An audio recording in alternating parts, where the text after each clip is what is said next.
यहाँ एक क्वेश्चन है, the pycnometric density of sodium chloride crystal.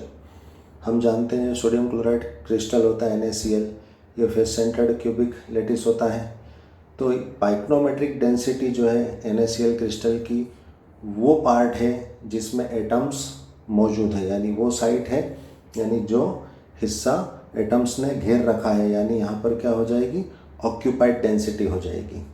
ठीक है, खाली जगह नहीं, जो वॉइड्स होती है वो नहीं, जहाँ जहाँ एटम्स मौजूद हैं उसे क्या बोलते हैं, पाइक्नोमेट्रिक डेंसिटी बोलेंगे NaCl क्रिस्टल की, जो कितनी दे रखी है 2.165 इंटू 10⁻³ किलोग्राम पर मीटर क्यूब। यानी NaCl क्रिस्टल का जो क्यूब है वो क्या कहा गया है, पर मीटर क्यूब, यानी हर आर्म उसकी 1-1 मीटर की है, और उसके अंदर जो एटम्स होंगे वो क्या होंगे, किलोग्राम के बेसिस पर, यानी 2.165 इंटू 10⁻³ किलोग्राम इतने वेट के डेंसिटी के ये होंगे। व्हाइल इट्स एक्सरे डेंसिटी, और इसकी एक्सरे डेंसिटी यानी एक्सरे से अगर हमने पता लगाया है तो एक्सरे डेंसिटी दोनों पार्ट की, यानी जहाँ पर इसके एटम्स मौजूद हैं NaCl के, ठीक है, और जो वॉइड्स हैं वो दोनों मिला के, यानी पूरे क्रिस्टल की डेंसिटी जो है एक्सरे डेंसिटी है।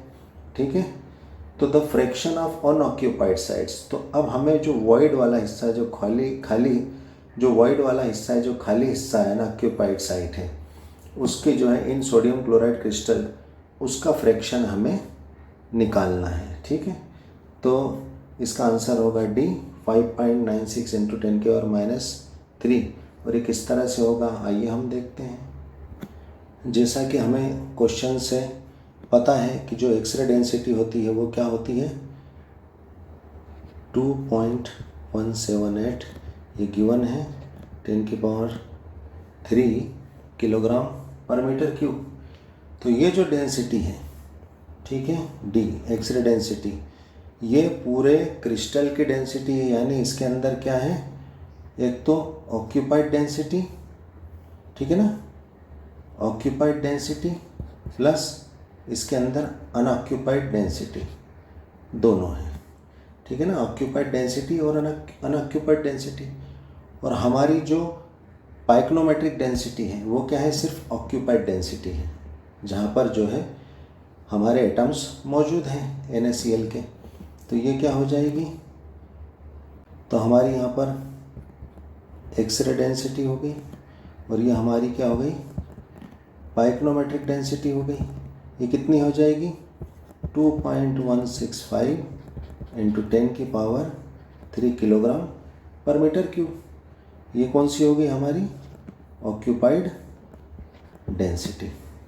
ठीक है, तो सीधी सी बात है, अगर हम एक्सरे डेंसिटी जो टोटल डेंसिटी है ऑक्यूपाइड और अनऑक्यूपाइड, उसमें से अगर ऑक्यूपाइड डेंसिटी अगर हम हटा देंगे, यानी ये हिस्सा हटा देंगे, तो हमारे पास क्या बचेगा, अनऑक्यूपाइड डेंसिटी। यानी हम इस टोटल में से अगर एक्सरे डेंसिटी में से पाइक्नोमेट्रिक डेंसिटी को माइनस कर देंगे तो ये पार्ट ऑक्यूपाइड डेंसिटी का इस टोटल डेंसिटी में से, एक्सरे डेंसिटी में से निकल जाएगा, और अनऑक्यूपाइड डेंसिटी जो हमें चाहिए, जिसका फ्रैक्शन हमें निकालना है, वो हमें मिल जाएगा।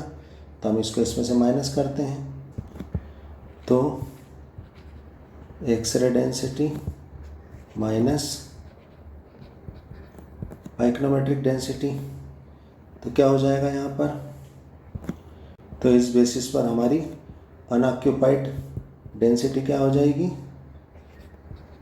एक्सरे डेंसिटी में से हमारी पाइक्नोमेट्रिक डेंसिटी हम माइनस कर देंगे, तो हमारी unoccupied density is equal to, तो नेक्स्ट कंडीशन में क्या हो जाएगा, unoccupied density is equal to हमारा 10⁻³ ये कॉमन निकल आएगा, और इसको माइनस करेंगे तो हमारा क्या आ जाएगा 0.013, ये अनऑक्यूपाइड डेंसिटी आ जाएगी। अब हमें जो हमारे क्वेश्चन में पूछा गया अनऑक्यूपाइड डेंसिटी का फ्रैक्शन हमें निकालना है, तो यहाँ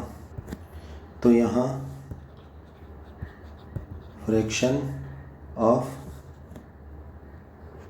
अनऑक्यूपाइड डेंसिटी क्या हो जाएगा, 0.013 इंटू 10 की पावर 3 अपॉन क्या हो जाएगा, जो हमारा एक्सरे डेंसिटी यानी टोटल जो डेंसिटी है वो कितना हो जाएगा, 2.178 इंटू 10 की पावर 3।